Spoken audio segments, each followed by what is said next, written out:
네, 포항하고 조르의 조별리그 3차전 경기 전부 끝나게 되었습니다. 아니, 끝나게 된 게 아니라 전반전이 끝나게 되었습니다. 자, 전반전 결과는 2대1로 끝났고요. 포항이 페널티킥을 2골 얻으면서 선제골을 조르한테 내줬지만 결국 역전 성공하게 되었습니다. 네, 일단 역전해가지고 2대1로 앞서가고 있긴 하지만 저번 조별리그 2차전 경기, 포항 경기 때, 포항이 나고야 상대로 상당히 무기력한 경기력을 보여줬잖아요. 그런 것처럼 아직 그 여파가 남아있는지 선수들이 나고야전처럼 몸이 전체적으로 무거워 보였어요. 전반전에 경기를 뛰지도 않았는데 상당히 무거워 보이고 아무래도 적은 인원의 선수들을 로테이션을 돌려가지 못하면서 나왔던 주전 선수들이 3일마다 계속 이제 출전하는 거잖아요. 벌써 그렇게 3차전까지 오게 돼가지고 포항 선수들이 전체적으로 몸이 무거워요. 상당히 힘들어 보이고 그런 모습이 2차전에 이어서 3차전에도 보였고요. 그리고 아직까지 선수들끼리 호흡이 많이 안 맞는 모습이 보입니다. 전체적으로 포항 선수들이 패스미스라든지 짧은 패스를 할 때 아직까지 호흡이 좀 덜 맞는 모습이 보였고요. 그러면서 뭔가 선수를 활용해야 되는데 활용을 못하는 모습이 보입니다. 특히나 타쉬랑 크베시치 선수의 그 연계 플레이가 나와야 되는데 2차전에 이어서 3차전도 그런 모습이 제대로 나오지 못했습니다. 자, 선제골은 그러면서 조우르 쪽에서 넣게 되었는데요. 포항 수비수가 확실히 걷어내야 한 공을 제대로 걷어내지 못하고 볼을 오히려 커팅 당하면서 조우르가 드리블을 차게 되었고 조우르가 좀 거리가 있는 데서 중거리 슈팅을 때렸는데요. 그게 운 나쁘게도 포항 선수 발 맞고 들어가면서 굴절되면서 공식적으로는 자책골이 아니라 벨라스케스의 선제골로 기록되게 되었습니다. 자, 그러면서 불운의 연속으로 조우르한테 선제골을 먹게 되었고요. 자, 두 번째 골은 거기서 10분 뒤죠. 이제 타시 선수의 PK 골인데요. 허용준 선수랑 강상호 선수가 왼쪽 측면에서 원투 패스로 조우르의 수비는 완전히 뚫었고요. 마지막에 결국 허용준 선수가 PK까지 얻어내면서 PK를 얻어냈고 결국 동점골을 만들어냈습니다. 자, 그리고 세 번째 골은요 35분에 터졌는데요. 볼이 완전히 크베시치 선수가 볼을 이제 크로스를 올리려고 찼는데 차고 난 뒤에 뒤늦게 태클이 스터드를 그대로 이제 들고 와가지고 크베시치 선수를 가격하더라고요. 제가 봐서 깜짝 놀랐어요. 어떻게 이렇게 무식할 수가 있지? 좀 이제 축구에서 무식하다는 표현이 좀 안 좋게 쓸 수 있겠지만, 진짜 경기를 보면서, 이게 축구인가 전쟁인가 할 정도로 조우르 선수들이 상당히 거칠었어요. 거친 것도 약간 영리하게 끊어내면서, 그런 식으로 한다면은 상대 선수들이 파울이 많다 하더라도 똑똑하네라고 넘어갔겠지만, 그 정도를 벗어나서 그러면은 상당히 거친 파울이 있거든요. 오히려 조우르 선수들이 전반전에 퇴장 안 당한 게 더 이상할 정도로 경고가 4장이나 나왔어요. 조우르 쪽에서. 그만큼 상당히 거친 경기였고요. 이 PK 골도 사실 안 들어갈 뻔했습니다. 골키퍼가 차기 전에 이제 골라인을 먼저 벗어났기 때문에 규정에 따라서 다시 차게 되었고요. 결국 다시 차면서 강상훈 선수가 골을 만들어냈습니다. 그래서 2대1로 전반전이 끝났는데요. 일단 골을 넣긴 했는데 별로 기쁘진 않습니다. 제 개인적인 소감으로는. 왜 그러냐면은 지금 마지막 이 PK를 얻어내면서 크베시 선수가 사실상 부상으로 얼굴을 부여잡고 나가는 모습이 보였거든요. 부상 정도가 상당히 심각해 보여요. 네, 그럴 만도 한 게 솔직히 K리그 하면은 그 정도 파울이면 바로 퇴장이거든요. 상당히 스터드를 그대로 들고 왔어요. 뭐 공이 있는데 그랬다면 뭐 이해라도 가는데 공이 완전히 나가고 나서 보통 그러면 발을 접던지 최대한 피하려고 노력하던지 그런 모습이 보여줘야 되는데 그대로 들고 갔어요. 이거는 최소한의 스포츠맨십에 어긋나고요. 상대 선수에 대한 배려가 없다는 거예요. 그래가지고 물론 경기력은 양 팀 다 솔직히 거기서 거기였거든요. 양팀 수비진도 상당히 많이 뚫렸고 그랬는데 그렇지만 조르가 개인적으로는 그런 플레이에서 좋지 못했다고 생각합니다. 자, 그렇게 생각하고요. 그러면서 포항이 지금 팔라시오스도 빠지고 크베시도 빠지고 안 그래도 선수들도 없는데 후보 선수들까지 다 끌어서 선발 출전 시킨다 하더라도 벤치에 몇 명이나 앉을 수 있을지 그런 생각이 들 정도로 포항이 지금 상당히 심각해요. 벤치에 도대체 나중에는 이제 다 부상당하면 벤치에 도대체 몇 명이나 앉아 있을지 그것까지 생각이 들 정도로 포항이 부상 선수들이 생각보다 많습니다. 포항 일단 전반전에 잘한 점은 조르 씨는 이제 압박해가지고 공을 뺏어내는 거 그런 부분을 잘했고요. 그렇지만 좋지 못한 게 너무 조심스러워요. 너무 조심스러워요. 포항 이제 선수들이 너무 조심스럽고요. 그리고 미드필더 쪽에서 좀 더 볼 점유를 해주면서 장악을 해줘야 되는데 미드필더 쪽에서 장악을 못 해주다 보니까 오히려 조호르한테 밀리는 모습도 보였어요. 조호르의 스피드에 밀리는 모습 그런 모습도 많이 보였고요. 전체적으로 포항 선수 움직임이 조호르 선수보다 몸이 무거웠습니다. 그랬기 때문에 후반전이 걱정되네요. 뭐 이런 팀이랑 상대할 때는 이렇게 걱정해서는 안 되는데 많이 아쉽습니다. 포항 현재 상황이 많이 좋지 못하기 때문에 그리고 들어간 골들도 물론 포항이 잘 뚫어낸 거지만 완벽하게 만드는 필드골은 없거든요. 그렇다고 생각해봤을 때 포항이 보완해야 할 점은 생각보다 좀 많은 편입니다. 자 어쨌든 마음을 일단 다잡고 후반전 경기 보도록 하겠습니다. 경기는 전부 끝났고요. 후반전 경기 결국 끝나가지고 4대1로 포항이 이기게 되었습니다. 슈팅자는 양팀 다 12개씩 똑같았고요. 유효슈팅은 6대3, 코너킥은 2대5. 근데 파울 숫자가 양팀 다 많았습니다. 27대 19로 포항이 많았습니다. 솔직히 경고 숫자 보고 저도 조우루 쪽이 파울이 많지 않을까 했는데 조우루가 거친 반칙들을 해가지고 파울이 많은 것처럼 보였지 실제로는 포항이 좀 더 파울 숫자가 많았습니다. 그리고 옵사이드는 1개, 2개입니다. 일단 그럼 끝나고 후반전에 이제 공표 선수의 추가골이 터졌죠. 이제 추가골이 터졌는데요. 이제 화려한 플레이로 연계 플레이로 이제 완전히 제끼고 수비 라인을 완전히 부쉈습니다. 처음에 옵사이드인 줄 알았지만 옵사이드가 선언되지 않았고요.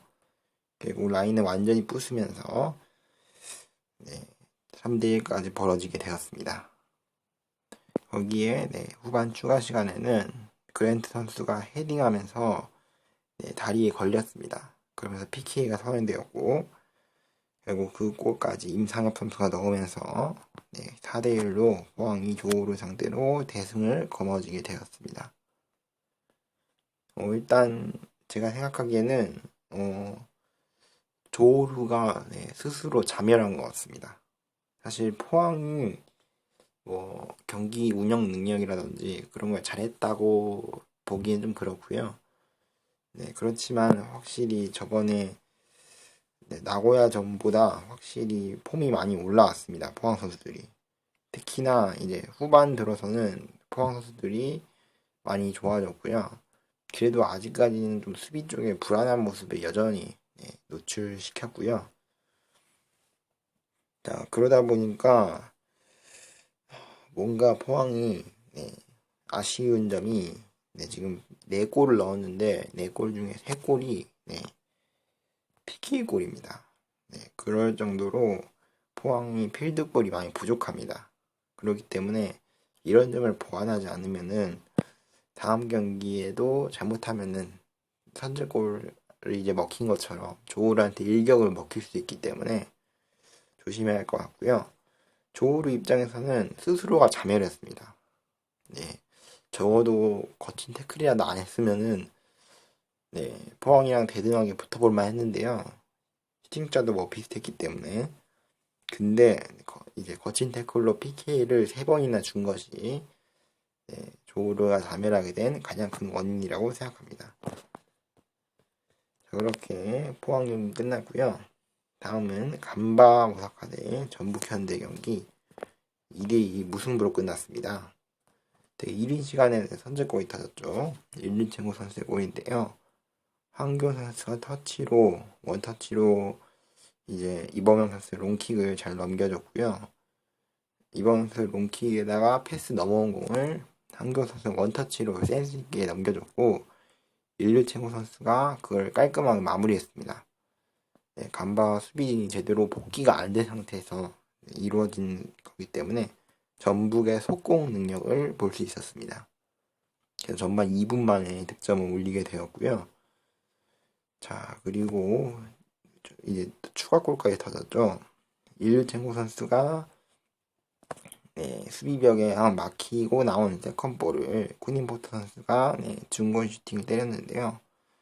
이게 상대 수비수 발 맞고 절묘하게 구절되면서 행운의 골이 이어지게 되었습니다. 뭐 행운의 골이긴 하지만 자신있게 쿠니모토 선수가 때린 게 들어갔기 때문에 어찌 보면 쿠니모토 선수가 상당히 좋은 모습을 보여줬다. 그리고 그 전 장면에도 전개하는 과정에서 상당히 좋은 모습을 보여줬기 때문에 그렇게 전북이 2대0을 앞서가게 되었습니다. 하지만 그 이후는 급격하게 무너지는데요. 전북이 2번의 공격을 성공해서 골을 만들긴 했는데요. 전체적으로 점유를 간바 오사카한테 내주고 있었습니다. 그 상황에서 역습을 통해서 2골을 만들어냈기 때문에 어찌 보면은 찬스를 잘 살린다 그렇게 볼 수도 있겠지만 안 좋게 보면은 점유율이 너무 많이 내준다. 특히나 윙백 선수들까지 공이 올라오는 장면에서 너무 공을 쉽게 놔줬어요. 전반 중후반 가면서 선수들이 이제 압박이 많이 줄어들었는데요. 그러면서 간바 오사카 선수들이 이제 양쪽 측면을 적극적으로 활용합니다.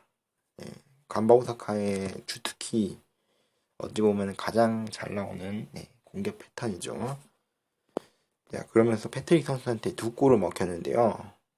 패트릭 선수한테 김영권, 그리고 왼쪽 후지하루 선수, 거기서 크로스 올라온 공을 패트릭 선수가 헤딩을 넣은 거. 전형적인 간바의 이제 전형적인 골 패턴이고요.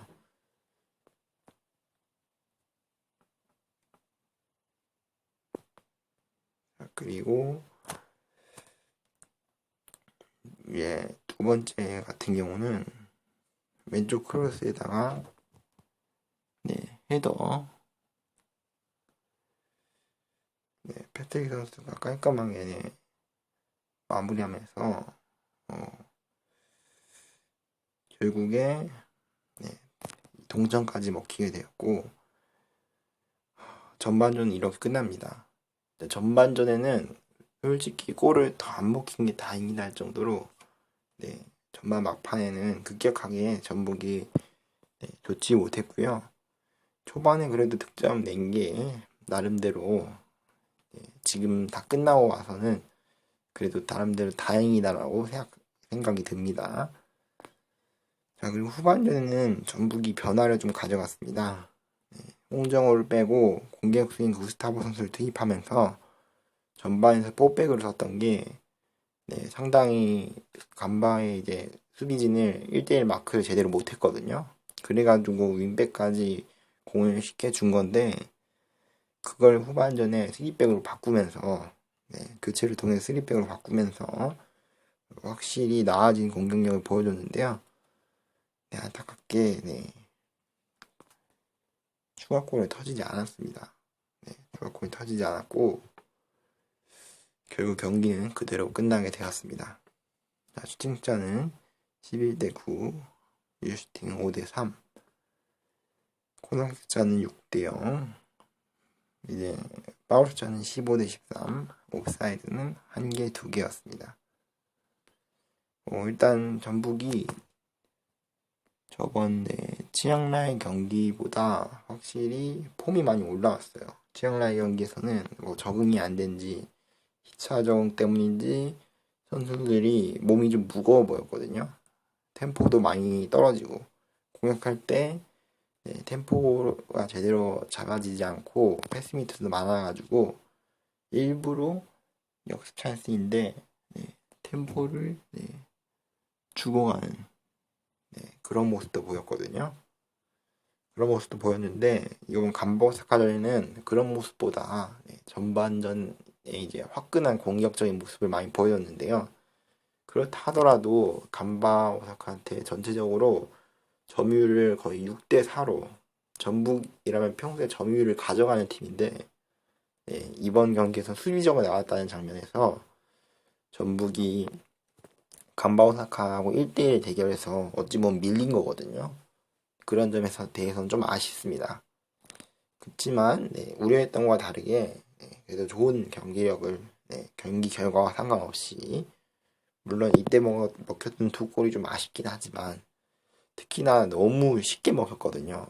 너무 윙백까지 공이 쉽게 온 다음에 크로스, 헤더 어찌 보면 되게 간단한 공격인데 정석대로 먹혔다. 그렇게 보시면 될 것 같습니다. 그런 점이 좀 아쉽네요. 자, 그러면서 순위가 H조가 이렇게 되게 되었고, 자, 간바오사카가 승점을 이제 텐파인즈를 2골 차로 이겼기 때문에 현재 위치로는 1위고요. 2위가 전북, 그 다음에 치앙라이, 텐파인즈, 로버스 순입니다. 텐파인즈 같은 경우는 앞서 치앙라이한테 1대0으로 졌습니다. 후반 막판에 골이 터졌죠. 자, 그리고 다른 조를 보자면은 포항에 속한 G조 같은 경우는 3경기나 진행했습니다. 3차전 리뷰는 제가 따로 조별리그 3차전 리뷰에 따로 리뷰하도록 하겠습니다.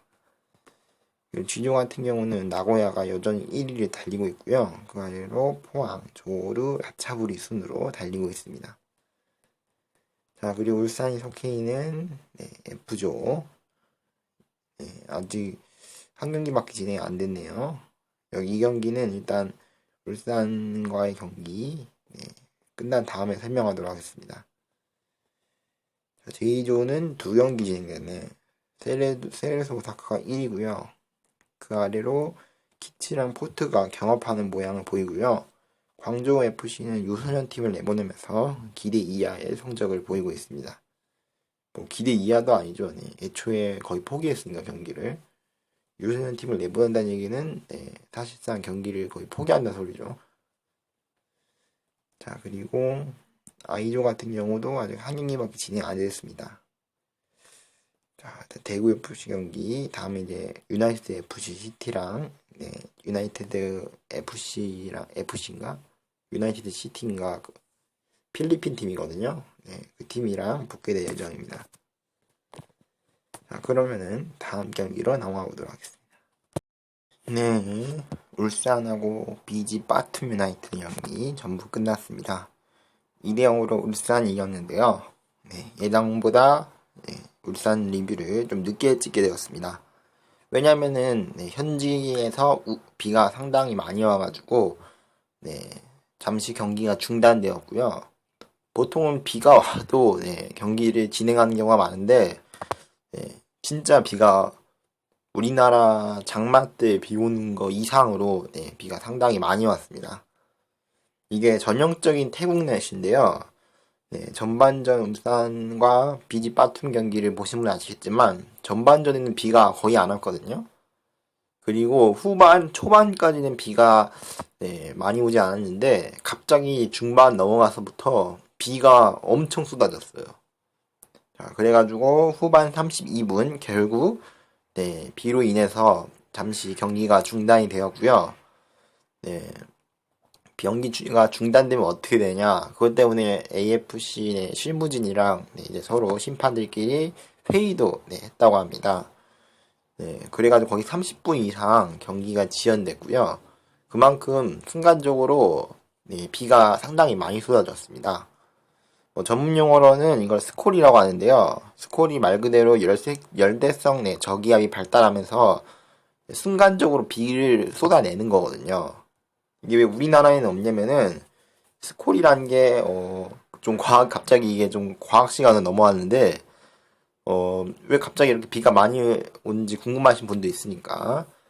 스콜이란 게 이제 낮에 열을 상당히 많이 쬐면은 이제 증발하잖아요. 이제 지표면에 이제 일조량이 높아지면은 이제 많이 증발하잖아요. 이 증발한 수증기가 이제 모여가지고 쉽게 말해서 구름을 만들어냅니다. 이제 더 어렵게 설명하면 너무 길어지기 때문에 어쨌든 그렇게 구름이 만들어지거든요. 구름이 만들어지는데 뭐 태국 같은 데는 아무래도 적도에 가깝고 이게 여러분 아시겠지만 적도에 가까울수록 각도 때문에 남중고도가 상당히 높아져요. 그래가지고 일조량이 상당히 높아집니다. 그러다 보니까 증발량이 높아지고 그러다 보니까 구름이 더 많이 생성됩니다. 그래서 동남아 같은 날씨는 방금 전까지는 해가 쨍쨍했다가 구름이 이제 수증기가 다 증발하고 나서 갑자기 구름이 생성됩니다. 보통 동남아 날씨 같은 경우는 이제 오전에는 맑았다가 오후 들어서 갑자기 구름이 생기고 그리고 이제 늦은 오후 돼서 비가 왔다가 저녁에는 다시 개는 그런 날씨가 보통의 동남아 날씨거든요. 그걸 스콜이라고 하는데 이번 울산과 바툼 유나이티드 경기에서도 스콜이 있었던 것 같습니다. 그냥 일반적인 비라고 보기에는 너무 비가 짧은 시간에 왔다 그쳤거든요. 우리나라도 뭐 요즘 들어서 날씨가 변덕스럽긴 하지만 이 정도는 아닙니다. 비가 이렇게 한 번에 몰아쳤다가 갑자기 10분 지나고 나서 비가 그치고 그런 날씨까지는 아니거든요. 전형적인 태국 날씨고요. 그러다 보니까 거의 시야가 안 보일 정도로 비가 경기 중단 전까지는 거의 시야가 안 보일 정도로 비가 엄청나게 쏟아지게 되었습니다. 자, 이런 상황 속에도 울산이 2골을 넣어서 승리했는데요. 슈팅자는 12대 11, 유효 슈팅은 4대 4, 코너킹 4대 1, 그리고 파울 숫자는 15대 14, 옵사이드는 4개, 2개였습니다. 자, 일단 선제골은 김민준 선수가 넣었는데요. 한 박자 빠르게 슈팅을 가져갔고요. 그 중거리 슈팅이 상대의 수비수 발 맞고 절묘하게 굴절되면서 골문을 흔들게 되었습니다. 이렇게 1대0으로 앞서갔고요. 전반 막판에는 파울까지 유도해내면서 이제 프리킥을 얻어냈고요. 홍철 선수가 프리킥을 찾고 바툼 유나이티드 이제 수비진이 잘 걷어냈지만 세컨볼을 이청용 선수가 찼습니다. 근데 그 이청용 선수가 찬 거를 느린 화면으로 봤을 때 인터지어 선수가 골문 오른쪽으로 잘 돌려 넣으면서 골키퍼를 속이는 슈팅을 기록하게 되었습니다. 그러면서 경기가 2대0으로 울산의 승리로 끝나게 되었습니다. 일단 경기 내용 자체는 불안하긴 했어요. 확실히 울산이 지금 후반전 들어서는 뭐 비 때문에 울산이 정신이 없었거든요. 그래가지고 후반전엔 정상적인 경기가 진행이 될 수 없었고요. 비가 그친 이후에서도 웅덩이가 생겨가지고 공이 제대로 앞에 나가지 않았어요. 그래가지고 아무래도 후반전에는 정상적인 경기가 하기 힘들었고요. 그러니까 전반전에 울산이 두 골을 넣으면서 승부를 봤던 게 어찌 보면은 이 경기의 키포인트가 아니었을까 생각합니다. 네, 일단 위험한 찬스들이 몇 번 있었지만 울산이 전반전에는 좋았어요. 두 골 넣으면서. 물론 불안한 장면도 몇 번 있었지만 후반 들어서는 울산이 너무 템포를 늦췄습니다. 물론 비가 오기도 하고 네, 수중전이기도 하다 보니까 체력도 많이 달잖아요. 그렇기 때문에 템포를 조절하는 게 중요하긴 합니다. 이런 거 같은 경우는 이제 베테랑 선수들이 노련하게 대처를 해줘야 되는데 그런 면에서 약간 좀 아쉬운 면이 있었습니다. 자, 어쨌든 울산이 이기면서 1위를 하게 되었고요. 카야랑 비에트 경기와 상관없이 울산이 2차전까지 했을 때 1위를 확정짓게 되었습니다. 자, 그럼 남은 경기 대구랑 유나이티드 FC 경기를 보도록 하겠습니다. 대구가 앞서 있었고요. 유효슈팅 7대2, 코너킥 2대1, 마우스차 17대15, 옵사이드는 5개, 1개였습니다. 유효슈팅이 7개인데 유효슈팅 7개가 전부 골로 이어졌습니다. 그만큼 대구의 그 골 결정력이 상당히 좋다는 거죠. 그치만 전반 초반에는 수비 쪽에서 좀 불안한 모습을 보이면서 유나이티드 시티 FC한테 오히려 역습을 허용하기도 했습니다. 그치만 전반 23분에 우려를 불식시키는 세징야의 선제골이 터지면서 본격적으로 7골의 물골을 트게 되었고요. 선제골 같은 경우는 이제 대구 선수들이 압박을 통해서 완전히 가로채고 세징야 선수가 반대편 골포스트를 보내서 잘 넣으면서 선제골을 넣게 되었습니다. 자, 두 번째 골도 전반 막판에 나왔죠. 에드가 선수의 골인데요. 역시나 압박을 해가지고 잘 뺏어왔고요. 백패스를 이제 유나이티드 시티 선수들이 주다가 이제 오히려 가로채기를 당했고 에드가 선수가 역시나 반대편 골포스트를 보고 잘 감아차면서 2대0을 만들어냈습니다. 거리가 상당히기 때문에 감아차기 상당히 힘들었을 텐데요.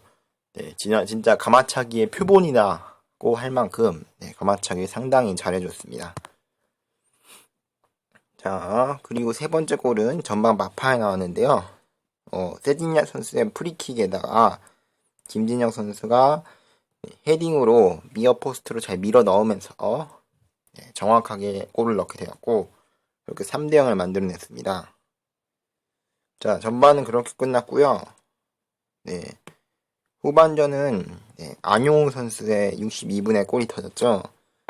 세징야 선수가 비켜주고 이제 안용호 선수가 뿌리킥으로 찼는데 그게 골문 구석 쪽으로 정확하게 상단 쪽에 꽂히면서 놀라운 이제 프리킥으로 4대0을 만들었고요.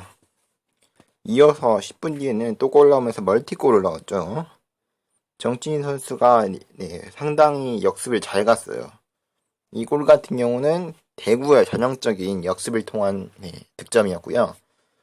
정치인 선수가 역습으로 측면을 완전히 뚫었고요.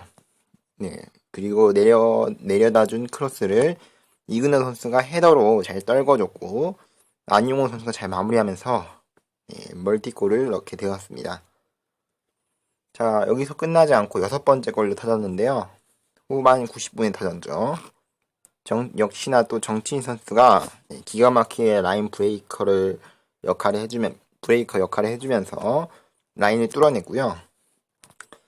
거기다가 마지막 이타적인 플레이로 정치인 선수가 박한민 선수에 밀어지면서 박한민 선수가 골을 넣게 되었습니다. 그리고 정치인 선수는 마지막 7번째 골 본인이 이제 태클로 이제 상대 선수한테 PK를 얻어내고 본인이 직접 차면서 깔끔하게 PK 득점까지 하면서 7대0이라는 거의 야구에서 나올 법한 그런 스코어가 축구에서 나오게 되었습니다. 일단 상당히 7대0이라는 스코어가 상당히 점수차가 많이 나는데요. 그만큼 대구가 공격력 면에서 유나이티드 FC, 시티 FC를 압살했다. 그렇게 보시면 될 것 같습니다. 물론 그렇긴 했지만 유나이티드 시티 FC도 나름대로 위협적인 공격력을 보여줬습니다.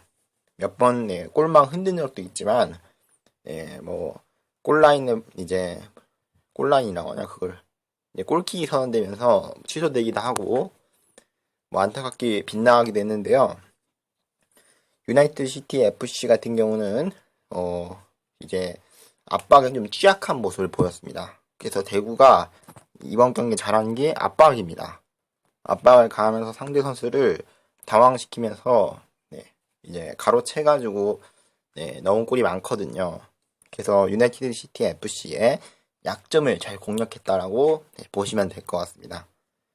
뭐 경기는 7대0으로 이기긴 했지만 굳이 아쉬운 점이 되자면은 여전히 수비적인 부분에서는 상당히 아쉬운 부분이 좀 있거든요. 수비적인 부분에서 빌드업 할 때, 상대 선수 압박을 할 때 공을 뺏기는 경우도 있었고, 아직까지 좀 불안한 모습이 보였습니다. 근데 이게 뭐, 대구 입장에서 어쩔 수 없는 게, 지금 주전 수비들이 많이 빠졌거든요. 그래가지고 지금 수비수 쪽이, 지금 스쿼드가 좀 얇아요. 로테이션을 많이 돌릴 수 없는 상황이거든요. 그런 상황에서 수비수들은 계속 3일 간격으로 뛰면서 이제 너무 힘이 드는 거예요. 그런 상황에서 계속 뛰고 있기 때문에 어찌고 보면은 대구 입장에서는 수비가 취약한 게 어쩔 수 없는 거예요. 현재 상황으로는. 그렇지만 수비수들이 일단 부상 안 입고 끝까지 열심히 뛰었다는 거에 대해서는 칭찬해 줄만 합니다. 자, 대구가 7대0으로 이겼는데요. 그 경기 끝나고 열린 베이징 고안이랑 가와사키 프론탈렌의 경기에서 가와사키가 베이징을 7대0으로 이겼습니다. 베이징이 아무리 유소년 팀이다 하더라도 현지에서는 하루 안에 일어난 거겠죠. 우리나라에서는 시차가 있으니까 뭐 한 경기는 화요일날 열리고 원래 이 경기가 화요일이 아니라 수요일날 열린 거거든요. 우리 시간 기준으로 했을 때는. 근데 현지에서는 둘 다 화요일날 열렸으니까 같은 날에 7대0이라는 스코어가 두 번이나 나오게 되었습니다. 그것도 다른 조가 아니라 한 조에서 7대0이라는 스코어가 두 번 나온 엄청난 경기가 되었습니다. 그만큼 가와사키도 대구도 상당히 강한 팀이란 걸 보여주는 대목입니다. 그렇게 생각하면은 대구가 가와사키한테 3대2로 진 게 상당히 많이 아쉽습니다. 자, 그러면서 대구가 첫 승점을 따냈고요. 득실차도 플러스 6으로 2위 간의 경쟁에서도 상당히 유리한 고지를 밟고 있습니다. 자, 그리고 울산이 속한 비에텔 쪽이죠. 비에텔이 이제 카야 FC를 여기 어딨냐? 여기 있겠다. 카야 FC를 5대0으로 이기면서 큰 점차로 이기면서 조 2위에 오르게 되었습니다. 그러면 바툼 유나이티드가 조 3위겠네요. 자, 이렇게 되었고요. K리그 같은 경우는 일단 6월 30일에는 쉴 예정이고 7월 1일부터 또 새로운 마음으로 K리그 경기